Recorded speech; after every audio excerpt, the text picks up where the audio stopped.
चलिए तो पढ़ते हैं next topic, unification of Italy. जैसे जर्मनी किंगडम की तरफ स्मॉल स्मॉल किंगडम की तरह में डिवाइडेड था, वैसे ही इटली भी डिवाइडेड था। ठीक है, अब इटली में स्मॉल स्टेट थी और डिफरेंट किंगडम्स को कौन रूल करता था? अलग अलग मोनार्क रूल करते थे। फॉर एग्जांपल नॉर्थ इटली को कौन रूल करता था? ऑस्ट्रिया के मोनार्क्स करते थे।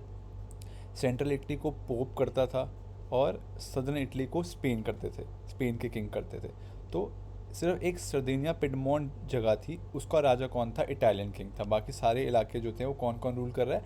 बाकी कोई और किंग रूल कर रहे हैं। तो नॉर्दर्न इटली को ऑस्ट्रिया का किंग, सेंट्रल इटली को पोप और सदर्न को स्पेन। सिर्फ सर्दिनिया पिडमोंट ही एक जगह है जहाँ पे किंग कौन है? इटालियन किंग है, बाकी सारे नॉन इटालियन किंग्स थे। अब सबसे पहले एक शुरुआत करी रेवोल्यूशन की गुसिपी मजीनी। ठीक है, गुसिपी मजीनी ने एक ड्रीम किया कि मैं अपनी इटली को क्या करता हूँ? यूनाइट करता हूँ। ठीक है, एक इटली फ्रैगमेंटेड है, उसको वो यूनाइट करना चाहता था। उसने क्या किया? सीक्रेट सोसाइटी बनाई, ये यंग इटली नाम की। बट उसका जो ड्रीम है वो फेल हो गया, उसकी जो अपराइजिंग है वो फेल हो गई 1831 में और 1848 के बीच में। ठीक है, फिर इसके बाद ये फेल हो गया गुस्सेबी मजीनी। उसके बाद क्या हुआ? सर्दिनिया पिडमोंट का जो राजा था और जो चीफ मिनिस्टर था, उसने उठाया बीड़ा कि भाई अब हम करेंगे देश को यूनिफाई। ठीक है, तो जो किंग था विक्टर इमानुअल सेकंड और चीफ मिनिस्टर कैवर, इन्होंने रोल प्ले किया यूनिफिकेशन में। और कैवर ने अपनी डिप्लोमेसी, अपनी सूझबूझ, अपनी समझ के से और अलाइंसेस से, अपने दोस्तों की हेल्प से ऑस्ट्रिया की मोनार्क को हरा दिया।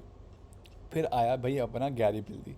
गैरीबिल्दी जो था वो भी एक रेवोल्यूशनरी था। ठीक है, वो एक ब्रेव सोल्जर था और उसने अपने आर्मी और वॉलेंटियर की हेल्प से सदर्न इटली जो थी, जो कि स्पेन के हाथ में थी, याद करो सदर्न इटली, ठीक है, स्पेन के किंग के हाथ में थी, वो उसने हैंड ओवर कर दी विक्टर इमानुअल टू को। फाइनली 1861 में क्या हुआ? सारे के सारा यूनिफाई कर लिया गया इटली को और विक्टर इमानुअल सेकंड को डिक्लेयर कर दिया गया किंग। तो 5 पॉइंट्स हैं, फिर से रिपीट करते हैं।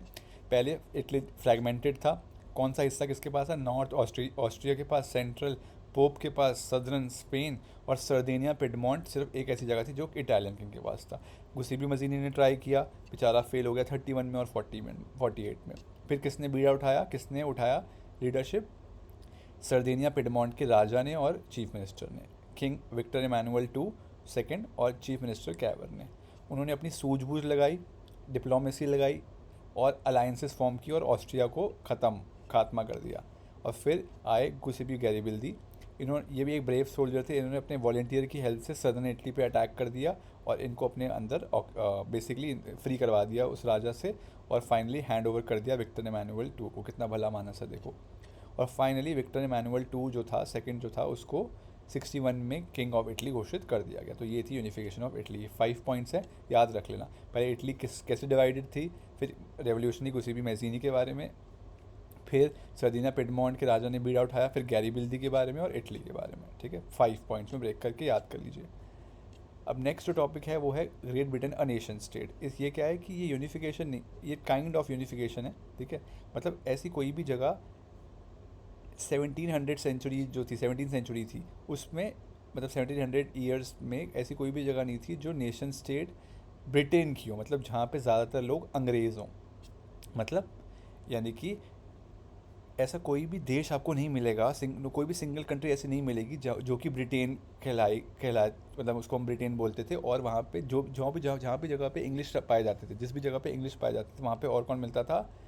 आयरिश, स्कॉटिश और वेल्श लोग भी मिलते थे इंग्लिश के साथ साथ। ठीक है, मतलब कि कोई भी एक जगह पे इंग्लिश लोग नहीं थे, जहाँ पे भी वो रहते थे वहाँ पे अदर नेशन लोग भी रहते थे। ठीक है, धीरे धीरे क्या हुआ? इंग्लैंड जो था वो पावरफुल हो गया, रिच हो गया और पावरफुल हो गया और उन्होंने कंट्रोल हासिल कर लिया दूसरी जगहों पे।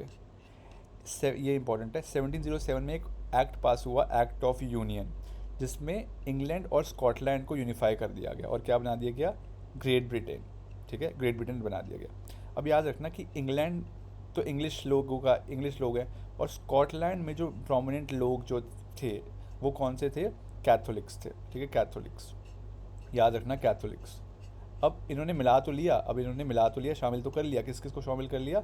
एक तो इंग्लैंड और स्कॉटलैंड को आपस में शामिल कर लिया। अब जो पार्लियामेंट था उस पर कंट्रोल किसका था? इंग्लिश लोगों का। स्कॉटिश लोगों को बेचारों को सप्रेस किया जा रहा था, उनको मारा पीटा जा रहा था। ठीक है, तो स्कॉटिश लोगों ने डिमांड करी, स्कॉटिश कैथोलिक्स ने डिमांड करी कि हमें तुम इंडिपेंडेंट कर दो भाई, पहले जैसे थे ना वैसे ही ठीक है, तुमने ये यूनाइट करके सरदर्दी कर दी हमारी, तो इनको बेचारों को और सप्रेस किया गया। फिर आता है एक केस आयरलैंड का। अब आयरलैंड के साथ क्या हुआ, ध्यान सुनना, आयरलैंड में ना कैथोलिक्स थे और प्रोटेस्टेंट्स थे, दो तरीके के ग्रुप्स थे। अब स्कॉटलैंड में भी कैथोलिक्स थे और आयरलैंड में भी कैथोलिक्स थे, तो इन इंग्लिश वालों ने दिमाग लगाया, उन्होंने क्या बोला कि हम जाते हैं किसके पास, प्रोटेस्टेंट्स के पास जाते हैं, प्रोटेस्टेंट्स के पास गए, ठीक है, प्रोटेस्टेंट्स के पास गए। अब प्रोटेस्टेंट्स के इन्होंने बोला प्रोटेस्टेंट्स को कि तुम हमारे साथ आ जाओ, हम मिल के इन कैथोलिक्स को क्या करेंगे, सप्रेस करेंगे। तो इंग्लिश ने सपोर्ट पा लिया प्रोटेस्टेंट्स का, और फिर से कैथोलिक जो मेजॉरिटी में थे उनको फिर से क्या किया गया, तंग किया गया, ठीक है। उन्होंने काफ़ी कोशिश करी बाउंस बैक करने की, बट उनको क्रश कर दिया गया। और फाइनली फोर्सिबली 1801 में भी एक में आयरलैंड को भी पार्ट बना लिया गया ब्रिटेन का। तो ये थी हमारी unification of basically Britain becoming a nation state, unification तो नहीं, Britain becoming a nation state. इसके बाद क्या हुआ, इंग्लिश लैंग्वेज कल्चर जो था वो मेन आइडेंटिटी थी इस एरिया की, ब्रिटेन की। और स्कॉटलैंड और आयरलैंड को, जो आयरलैंड को फोर्स किया जाता था कि आप इंग्लिश रूल को ही फॉलो करें। तो क्या हुआ, फिर से रिपीट करते हैं, ऐसी कोई भी जगह नहीं थी जहाँ पे एक ब्रिटिश लोग रहते हों, जहाँ पे भी वो रहते थे जहाँ वहाँ पे इंग्लिश, वेल्श, स्कॉटिश और आयरिश लोग रहते थे। फिर क्या हुआ, सेकंड, वो रिच होते गए, पावरफुल होते गए और उन्होंने कंट्रोल हासिल कर लिया एरिया का। फिर क्या हुआ, पार्लियामेंट एक्ट पास हुआ जिसमें आयरलैंड और स्कॉटलैंड को यूनाइट कर दिया गया। फिर क्या हुआ, इन्होंने सप्रेस करना स्टार्ट कर दिया स्कॉटलैंड के लोगों को। कैसे, क्योंकि पार्लियामेंट में किसका कंट्रोल था, इंग्लिश लोगों का। स्कॉटिश लोगों ने डिमांड करी कि भाई हमें वापस अलग से कर दो, हमें अलग कर दो, हम अलग ही ठीक थे, तुम्हारा नाटक बहुत हो रहा है। फिर इनको क्या किया गया, सप्रेस किया गया। फिर आता है आयरलैंड का केस। आयरलैंड के केस में क्या होता है कि आयरलैंड में कैथोलिक्स भी होते हैं, प्रोटेस्टेंट्स भी होते हैं। तो इंग्लिश ने प्रोटेस्टेंट्स की हेल्प से कैथोलिक्स को फिर से सप्रेस किया, और फाइनली 1801 में आयरलैंड को भी पार्ट बना लिया गया ग्रेट ब्रिटेन का। तो ये सिनेरियो है। और फिर जब ग्रेट ब्रिटेन बन गया 1801 में, जिसमें आयरलैंड, स्कॉटलैंड और इंग्लैंड थे, उसमें सबसे ज़्यादा लैंग्वेज कौन सी बोली जाती थी, इंग्लिश। और स्कॉटलैंड और आयरिश लोगों को भी फोर्स किया जाता कि इंग्लिश रूल ही आप मानो। तो ये था पूरा सीन था ग्रेट ब्रिटेन नेशन स्टेट बनने का, ठीक है। तो ये आप 6 पॉइंट्स में आप इसको लिख सकते हैं एक्सप्लेन करके अपने वर्ड्स में, मज़ेदार आपको लिखोगे आंसर और आपको फुल मार्क्स मिलेंगे, ठीक है। पहला पॉइंट फिर से रिपीट कर देते, क्या था, कोई भी देश ऐसा नहीं था जिसमें ब्रिटिश लोग ज़्यादातर मतलब मेजॉरिटी में हों।